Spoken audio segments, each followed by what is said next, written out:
தமிழக முதலமைச்சர் ஸ்டாலின் இந்திய அரசு ஒற்றுமைக்காக எடுக்கக்கூடிய நடவடிக்கைகளுக்கு ஆதரவு அளிக்கக்கூடியவர். எனவே பாகிஸ்தான் பயங்கரவாதிகள் முகாம் மீதான இந்தியா தாக்குதல் நடவடிக்கையில் அவரது முடிவுதான் எங்கள் முடிவு என்று சட்டத்துறை அமைச்சர் ரகுபதி கூறியுள்ளார். அத்துடன் மத அடையாளங்களை காண்பித்து மதுரை ஆதீனம் மீது தாக்குதல் நடத்த வேண்டிய அவசியம் யாருக்கு இருக்கிறது? நடந்த விபத்தை பூதாகரமாக்கி அதில் அரசியல் ஆதாயம் தேட பார்க்கிறார் மதுரை ஆதீனம். ஏற்பட்ட விபத்துக்கு முழு காரணம் அவர் வந்த கார் தவறான சாலையில் அதிவேகமாக சென்றதுதான். அவர் கூறும் குற்றச்சாட்டுகளை பார்த்தால் அவருக்கு பின்னணியில் வேறு எவரும் இருக்கின்றனரோ என்ற சந்தேகம் ஏற்படுகிறது. அது மட்டுமல்ல, பாஜகவின் ஆதாயத்துக்காக கூட அவர் நடக்காத ஒரு விஷயத்தை பெரிதுபடுத்தி சொல்கிறாரோ என தோன்றுகிறது. அவருக்கு யாரும் அச்சுறுத்தல் கொடுத்து இப்படி சொல்லுங்கள் என சொல்லி இருக்கலாம். ஆதீனத்திற்கு மட்டுமல்ல, யாருக்கும் இந்த ஆட்சியில் அச்சுறுத்தல் கிடையாது. இருந்தபோதும் ஆதீனம் குற்றச்சாட்டு குறித்து விசாரணை நடக்கிறது என்றும் 4 ஆண்டு கால திமுக ஆட்சியில் மக்களுக்கு வேதனை என்கிறார் பழனிசாமி. அவருக்கு மட்டும்தான் வேதனை, வேறு யாருக்கும் கிடையாது. தமிழக மக்களுக்கு அரசு உரிய பாதுகாப்பை வழங்கி வருகிறது. தமிழகத்தில் 58% பெண்கள் பணிக்கு செல்கின்றனர். கல்வியில் அவர்கள் பெற்றிருக்கும் தகுதிதான் இதற்கு முக்கிய காரணம். அதே போல பெண்கள் தமிழகத்தில் சுதந்திரமாக உள்ளனர். சர்வசதா காலமும் தூங்கிக் கொண்டிருக்கிற பழனிசாமிக்கு இது தெரியாது. அவரை தட்டி எழுப்ப வேண்டுமானால் சொல்லலாம் என்றும் அமைச்சர் ரகுபதி கூறியுள்ளார். வடகாடு தலித் மக்கள் மீதான தாக்குதல் சம்பவத்தில் உண்மையை போலீஸ் திசை மாற்றுகிறது என்று விடுதலை சிறுத்தைகள் கட்சி தலைவர் திருமாவளவன் கண்டித்துள்ளார். புதுக்கோட்டை மாவட்டம் வடகாடு என்னும் ஊரில் ஆதி திராவிடர் குடியிருப்பில் நள்ளிரவு நேரத்தில் ஆதிக்க ஜாதிவெறி கும்பல் கொலைவெறி தாக்குதல் நடத்தியுள்ளது. அதில் 6 பெண்கள் உட்பட 12 பேர் காயமடைந்து புதுக்கோட்டை அரசு மருத்துவமனையில் அனுமதிக்கப்பட்டுள்ளனர். வடகாட்டில் உள்ள முத்துமாரியம்மன் கோவில் தேரோட்ட திருவிழாவில் ஆதி திராவிடர்களை ஜாதி பெயரை சொல்லி தேர் வடத்தை தொடவிடாமல் தடுத்து தாக்கியுள்ளனர். இரு தரப்புக்கும் இடையே நடந்த ஐயனார் கோவில் தகராறு மற்றும் அது தொடர்பான வழக்கும் பின்னணி காரணம் என்பது தெரிய வருகிறது.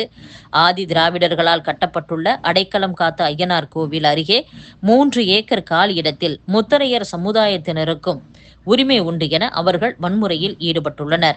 இது தொடர்பாக ஆதி திராவிடர்கள் நீதிமன்றத்தை நாடி அந்த கோவில் தங்களுக்கு மட்டும் உரியது என தீர்ப்பையும் பெற்றுள்ளனர். ஆனாலும் போலீஸ் துறையினர் சட்டம் ஒழுங்கை காரணம் காட்டி அந்த கோவிலை பூட்டி வைத்துள்ளனர். இந்த பகை ஏற்கனவே அந்த ஊரில் நிலவும் சூழலில்தான் தேரோட்ட திருவிழாவிற்கு சென்ற ஆதி திராவிடர்களை வம்புக்கு இழுத்து வெறித்தனமாக தாக்கியுள்ளனர். எனவே இது ஜாதி வெறி தாக்குதல் தான் என்பதில் எந்த சந்தேகமும் இல்லை. ஆனால் போலீஸ் துறை புலனாய்வு துவக்குவதற்கு முன்பு ஒரு முன்முடிவை எடுத்து தனிநபர்களுக்கு இடையிலான பிரச்சனைகள் தான் என காரணம் என்று கூறுவது எந்த வகையில் சரியாக அமையும்? இது வழக்கின் விசாரணையை பாதிக்காதா? இது வதந்தி பரப்புவதை தடுக்கும் முயற்சி என்பதை விட நேர்மையான விசாரணைக்கு முட்டுக்கட்டை போடும் சதி என்றே கருத வேண்டியுள்ளது என்றும் திருமாவளவன் கூறியுள்ளார். சென்னை பெங்களூரு, சென்னை ஹைதராபாத் வழித்தடங்களில் மணிக்கு 160 கிலோமீட்டர் வேகத்தில் ரயில்களை இயக்குவதற்கான விரிவான திட்ட அறிக்கை தயாரிக்கப்பட்டு உள்ளதாக தெற்கு ரயில்வே அதிகாரிகள் தெரிவித்துள்ளனர். கொடைக்கானலில் தேசிய கொடி ஏற்றும் கம்பத்தில் திமுக கொடி ஏற்றப்பட்டதால் பொதுமக்கள் எதிர்ப்பு தெரிவித்தனர். கொடைக்கானல் அண்ணா சாலையில் உள்ள கூட்டுறவு பண்டக சாலையில் ஆவின் பாலகம் பூத் திறப்பு விழா நடைபெற்றது. இதில் செந்தில்குமார் எம்எல்ஏ பங்கேற்றார். கூட்டுறவு பண்டக சாலையின் முகப்பில் உள்ள கம்பத்தில் சுதந்திர தினம், குடியரசு தினத்தில் தேசிய கொடி ஏற்றப்படும். இந்த கம்பத்தில் திமுகவினர் திமுக கொடியை கட்டினர்.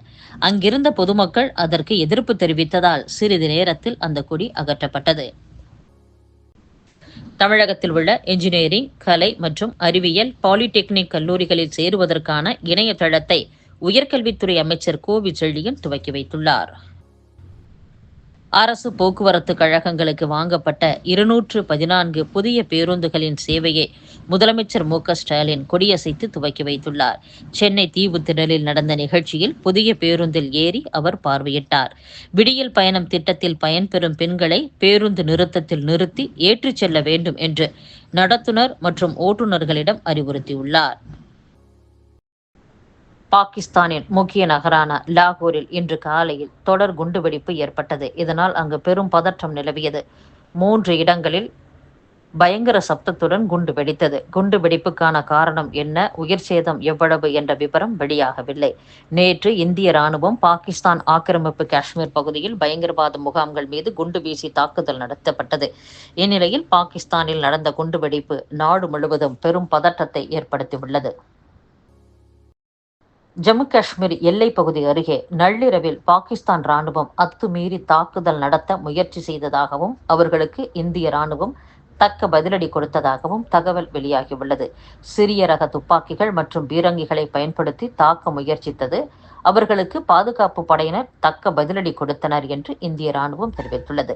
எல்லையில் மீண்டும் மீண்டும் பாகிஸ்தான் வாலாட்ட முயற்சி செய்தால் அவர்களுக்கு இந்தியாவின் பதிலடி கடுமையாக இருக்கும் என்று சமூக வலைதளத்தில் நெட்டிசன்கள் கருத்து பதிவிட்டு வருகின்றனர்.